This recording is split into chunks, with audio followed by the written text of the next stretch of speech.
정치문학 김종상입니다.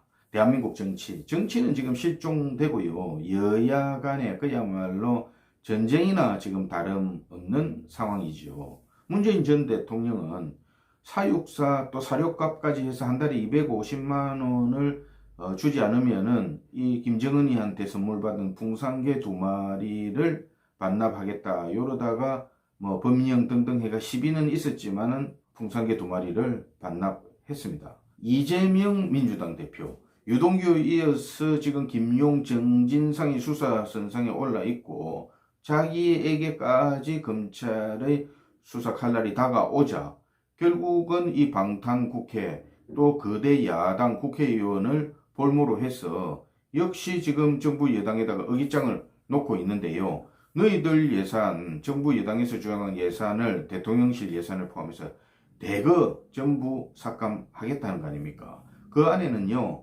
지금 우리나라의 아주 경쟁력, 차세대 경쟁력이 되고 있는 소형 원자로 예산을 모두 삭감시키겠다. 이러면서 지금 또 거리로 나가는 촛불을 들겠다. 이렇게 의기장을 놓고 있습니다. 전직 대통령이나 야당 대표 참 가관인데요. 하나하나 이슈에 대해서 한번 살펴보도록 하겠습니다.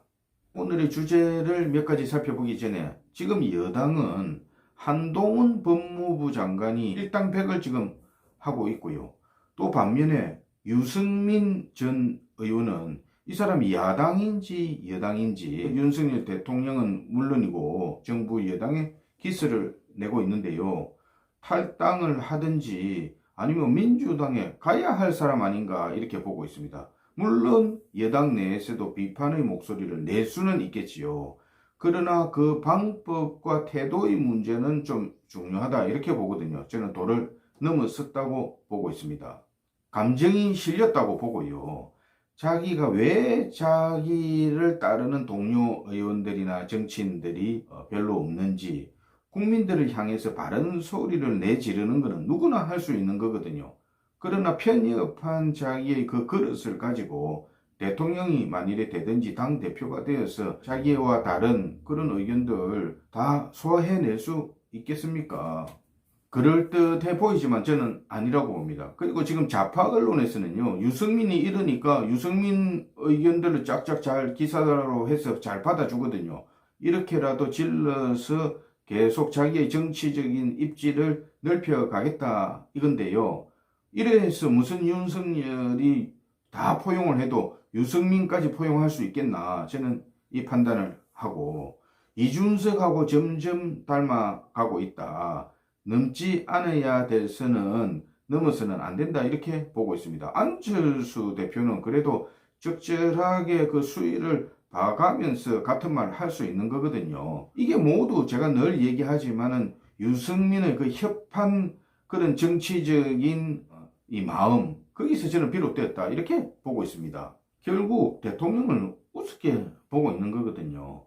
그래서 여당 정치인들은 말 조심해야 된다. 평상시 같으면 그런 비판할 요소들이 있으면 비판하는 게 맞는데 지금은 어찌 보면 전쟁 중입니다. 여기서 자칫 잘못하면은 민주당의 조작이나 기획에 또 무너질 수 있거든요. 그래서 지금은 창이 되었다가 방패가 되었다가 얼마 전에 배현진 의원처럼 당이 똘똘 뭉쳐서 일단 대응해야 된다. 그래도 이 정권 정부를 여당에서 뒷받침해야 되지 않겠습니까? 이쯤 하고 풍산개부터 얘기 좀 해보겠습니다. 결국은 이거 돈 문제거든요. 250만 원을 한 달에 줘야 사육사 한 명 고용해서 사료값하고 그동안 내가 지불해 왔는데 내 퇴임하고 나오는데 내가 퇴임하지 않을 때 내 돈 갖고 했다 이러지만은 청와대 안에 기르는 풍산개 2마리가 뭐 문제가 되었겠습니까? 그러나 나가서는 자기가 그렇다고 풍산개에 뭐 애정을 가지고 늘 돌봤던 것도 아니고 그러다 보니까 결국 사육사가 길러야 되는데 너가 이런 거 쫀쫀하게 돈 안 주나 이렇게 해서 윤석열 정부가 쫀쫀해서 자기가 결국 이 개 2마리를 반납하는 것처럼 마지막에 시끄러워지니까 SNS에 올렸거든요. 그러나 요 안에는 돈에 관련된 부분이 첫째고 두 번째는 내가 그래도 전직 대통령이고 자기가 대통령 있었을 때를 생각하면 이것도 못 해주나 요런 정도 하고 있을 수도 있습니다. 그래서 뭐 여러 가지 뭐 대통령 이거는 뭐 기록물 국가재산이니까 돌려준다는 이런저런 핑계 명분을 가지고 법리 해석들을 지금 하고 핑퐁들을 하는데요. 그 안에 결국은 이 풍산계만 입장이 난처한 거 아닙니까? 개의 입장이 되어 보면요. 그리고 지금 무슨 여당에서든지 윤석열 이 정부에서 개 두 마리 국가 거니까 내놔라 한 것도 아니고 결국은 이 강아지 두 마리는 데리고 있으면서 이거 빨리 처리를 해달라. 이게 옳다 저게 옳다 갑론을박을 해야 되지. 걔는 지금 보내버린 거 아닙니까? 이 생명에 대한 자신들의 입장을 그대로 고스란히 드러낸 거거든요. 이 조그만 일인 것 같이 보이지만은요, 이 안에 문재인 부부의 이 풍산계에 대한 생각뿐만 아니고 생명의식이나 자기들의 생각들이 다 녹아있다. 저는 이렇게 보고 있습니다. 정말 쫀쫀한 사람은요, 문재인 본인이라는 것을 잘 알기 바랍니다. 다음은 대통령실 국정감사에서 강성규 시민사회수석하고 김은혜 홍보수석 간의 메모지에 적었던 웃기고 있네. 이 메모 관련해서 한 말씀 드리겠습니다. 물론 이런 거 하면 안 되지요. 그러나 이거 여야를 막론하고 그동안에 이런 일들이 많이 있지 않았습니까? 언론 보도도 되었지만은 민주당의 강기정 그 당시에 이 수석은 삿대질까지 하면서 나경원 전 대표를 공격하고 뭐 이렇게 했는데도 그냥 유야무야 넘어갔습니다. 지금 여야 간의 그동안의 관례나 혹은 있었던 사례들을 들면은 누가 누구를 공격하고 이렇게 할 게 뭐가 있습니까? 그러니 정치권을 보면 회의석상에서 보면 여러 가지 발언하고 삿대질하고 또 음성 높이고 엇박 지르고 이런 거 보면은 뒤에서 관람하고 있는 분들이 볼 때는 웃기고 있지요. 웃기는 정치 하지 말고 웃기지 말라고 그렇게 얘기하십시오. 다음은 MBC 이야기 좀 하겠습니다. MBC 이번에 대통령 해외 순방에 전용기를 타지 마라. MBC의 처사를 보면 이해가 가지 않는 것도 아닙니다.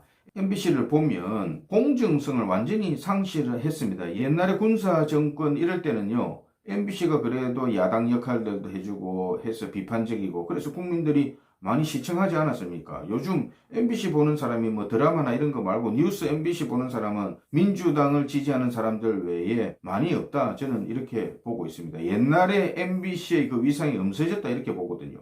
반면에 이들이 지금은 장사치가 되었습니다. 무슨 자기네들이 재벌도 아니고 재산 불리는 데만 지금 급급하고 있는데요. 상암동 그 부지 땅값이 치솟아서 그것도 그렇지만은 정부에서 하는 이 여러 가지 공모 사업에 문어발처럼 지금 사업에 끼어들어서 자기네들이 그걸 따가서 사업도 하고 있거든요. 그리고 PD 수첩이나 이런 거 한번 봐보세요.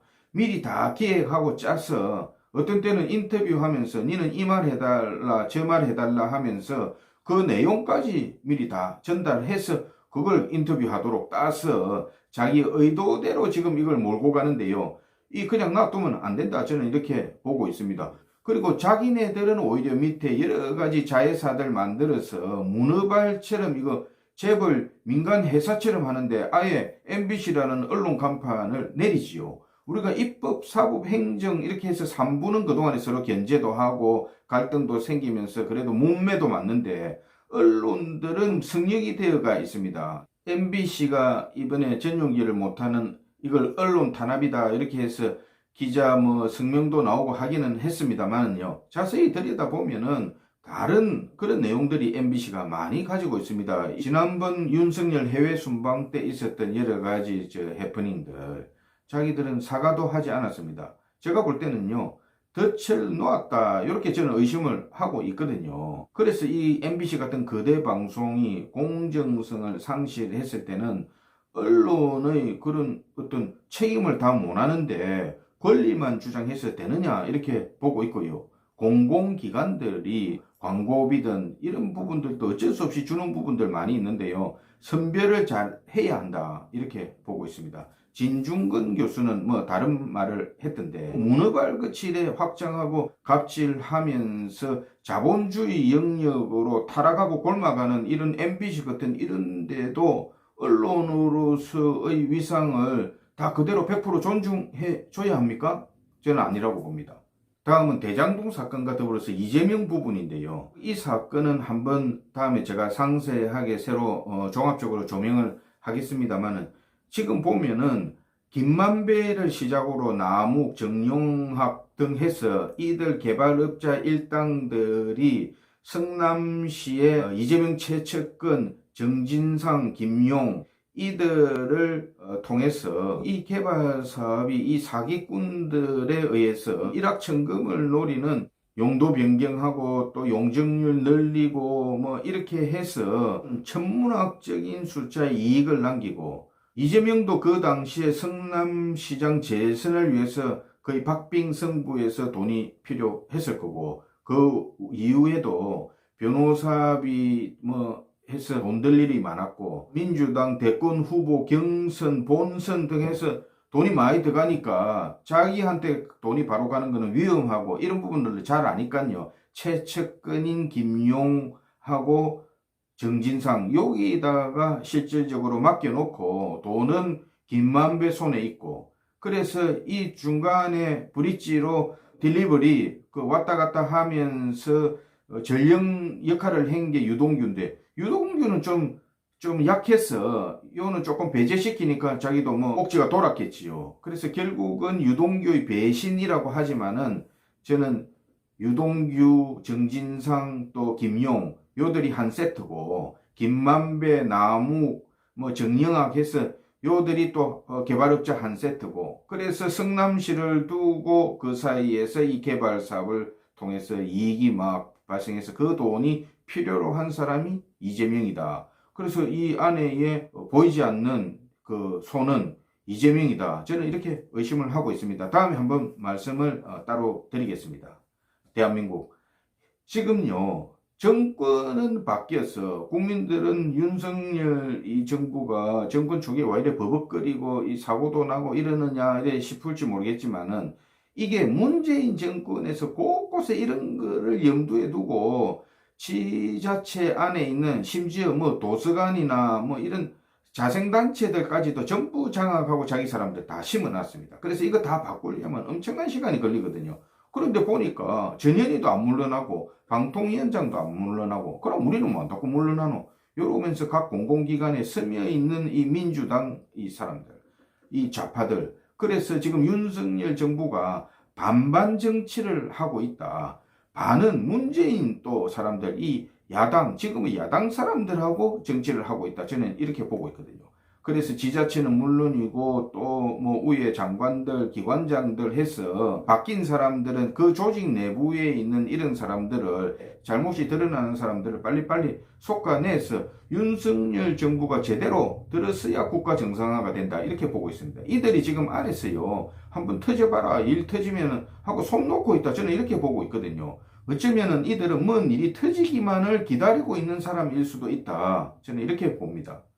끝으로 윤석열 대통령과 정당에 한 말씀 드리겠습니다. 민주당은요, 이재명 벌써 정가사범인데 이재명 갖고 다음 이 정권 창출을 한번 겨뤄보겠습니까? 그래서 어렵다. 빨리 정리해야 한다. 이 말씀을 드리고요. 국민의힘은 지금은 정권이 바뀌고 초반에 윤석열 정부가 뿌리를 내릴 수 있도록 똘똘 뭉쳐서 창도되고 방패가 되어서 이 정부가 제대로 뿌리를 내릴 수 있도록 힘을 합쳐야 된다. 지금 전쟁 중 아닙니까? 정치 내로 보면요. 이 말씀을 드리고, 윤석열 대통령 이 정치권에 진입하면서 이제 정치를 좀 알았다 했는데, 또 대통령이 되어 보니까 이야, 이거 정말 큰일이구나, 국가가 이렇게 돌아가고 있었구나 하고 새로운 걸 저는 느꼈을 걸로 보고 있습니다. 그래서 어쨌든 올바른 길을 가면서 야당은 우선 차치하더라도 여당 내에서는 언짢은 부분들이 많이 있겠지만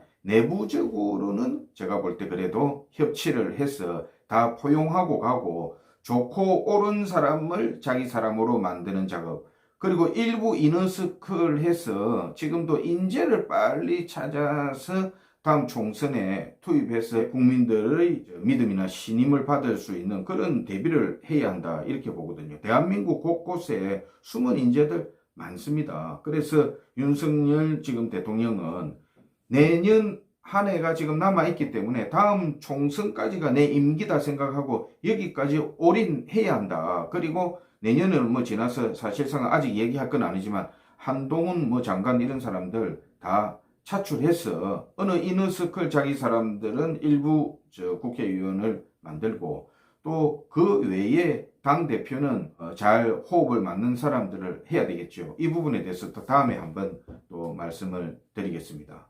정치인문학 김종상이었습니다.